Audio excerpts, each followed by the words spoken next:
And for all those people that were saying that Rodri didn't deserve to win the Ballon d'Or this year, look at the difference that there is when Rodri is on the pitch. City barely lose any games, and when he's off the pitch, where City have now lost, 4-5 games, it's insane the difference. And again, this goes to show how Rodri is arguably the most valuable player in world football.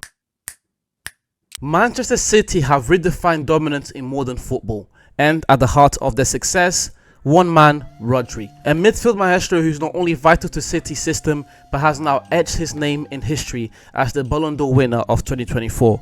But what happens when the backbone of Pep Guardiola's system is missing? In today's video, we'll be exploring Manchester City's midfield crisis without Rodri and why his absence has left such a massive void. Since arriving at Man City in 2019, Rodri has become an essential cog in Pep Guardiola's relentless winning machine.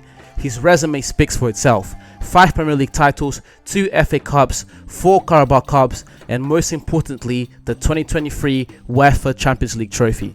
Not to mention his performance earned him a Ballon d'Or this year, becoming one of the rare defensive midfielders to claim the Ballon d'Or. But really and truly, for those of us that watch the beautiful game of football, we know that Rodri's influence isn't just the trophies. We know that the way City like to play, we know the way that Pep Guardiola likes to set up his winning team has a lot to do with Rodri's skill set and how he's able to execute on his skill set week in and week out. Before his City days, Rodri was already a rising star at Atletico Madrid, a product of Spain's famed footballing philosophy. In 2019, Pep Guardiola saw his potential and brought him to the Etihad for a club record of 70 million euros. The idea was clear: Rodri was the heir to Fernandinho. His blend of physicality, technical ability, and tactical intelligence made him the perfect fit for Pep Guardiola's vision.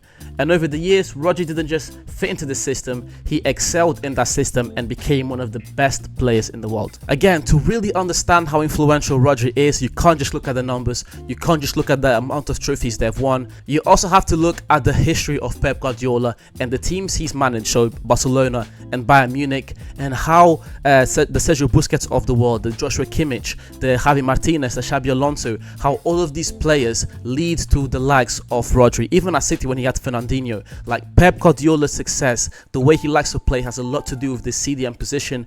Dare I say that the CDM position is the most important position for Pep Guardiola. As I was alluding to, during his Barcelona days, Sergio Busquets was the linchpin, shielding the defense while facilitating the attacking brilliance of Xavi and Iniesta. And we can see a similar thing happen at Bayern Munich. When Pep Guardiola first got to Bayern Munich, he had Van Steiger, but then he quickly transitioned to Xabi Alonso. But then in his last year, he even managed to develop Kimmich into an amazing CDM, and Kimmich for the last few years has also been one of the best CDMs in the world. Rodri fills the same role at Man City, combining Busquets' positional intelligence with other players like Xabi Alonso and Kimmich with their versatility and composure.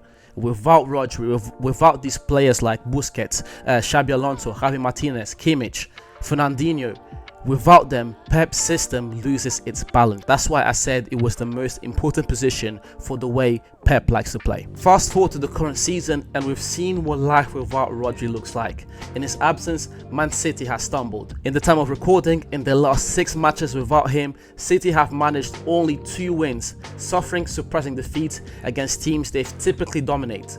Their midfield looks vulnerable, their defense exposed, and their attack disjointed.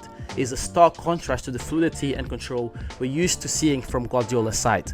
Even Guardiola admitted after one defeat, without Rodri, we are not the same team, and the numbers back it up. Rodri's stats underline his brilliance. Last season, he averaged 2.8 tackles per game with 91% accuracy, over 100 touches per game, and was involved in 12 contributions across all competitions. But again, his impact goes beyond the numbers. Rodri is always in the right place at the right time, whether it's breaking up a counter-attack, initiating a build-up, or scoring crucial goals like his strike in the Champions League final. He's a player who elevates everyone around him. So why does Rodri matter so much? The answer lies in his unique ability to combine defensive solidity with attacking vision, a lot of those similar traits we saw with the likes of Sergio Busquets. He shields the backline, ensures City dominates possession, and provides the platform for creative players like Kevin De Bruyne, Bernardo Silva, Haaland, and Foden to thrive.